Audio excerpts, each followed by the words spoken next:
But in the mid-70s, his familiar world began to change dramatically. His wife, Susie, was a very good singer, and she began to perform in nightclubs. Well, hello there, good old friend of mine. I remember Warren sitting there looking extremely proud, and he'd sent her a lot of flowers and everything. He was very good about backing her on that. The Buffetts celebrated their silver wedding anniversary in 1977. But that same year, Warren's world fell apart. Susie decides that she wants a life of her own as well as a life as Mrs. Warren Buffett. I think she just got to a point in her life where she needed some space, you know, a room of her own or whatever. Susan decided to move to San Francisco.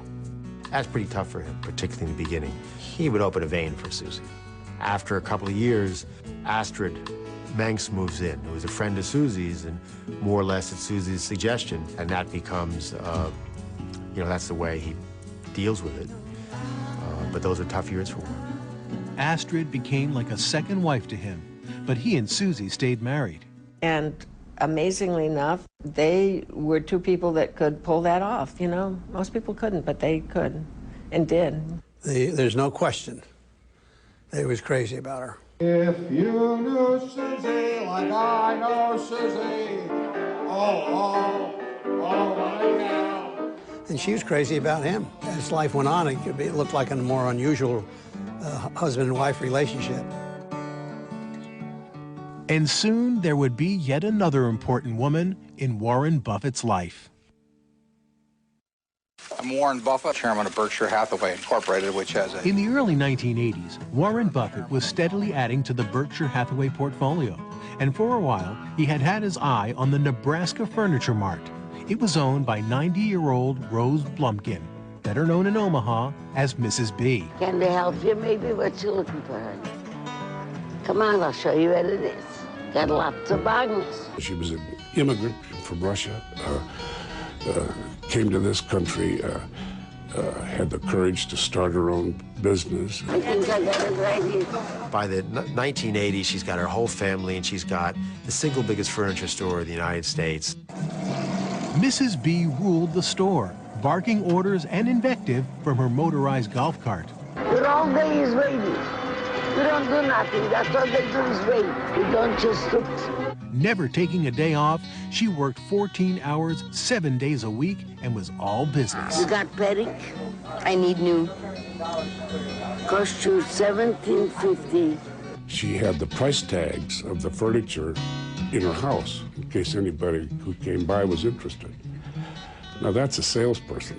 I sell anything, I don't care. This woman is like the sort of distilled epitome of the capitalist drive in one little tiny nutshell. Thanks to Mrs. B's formula, which was sell cheap and tell the truth, the store had annual sales in the neighborhood of $150 million. And in 1983, Warren Buffett decided to buy her store. Buffett walked in and he said, you know, it's my birthday, I'd like to buy your business. He says, well, you know, I'm ready to sell to you. How much? $60 million. She does not read or write English. The contract is one page. She makes a mark, gives her the check. The business is done. Done on a handshake.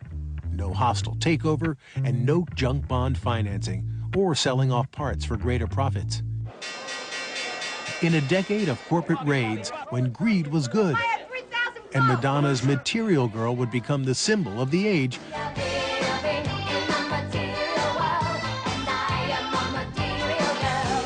Warren Buffett's Material Girl was Mrs. B, and she continued to run the store and yell at her employees. Find out. You don't have to say it. Find the spot. The truth is she didn't give up the company. I mean, we are partners, and in most ways, she's the senior partner.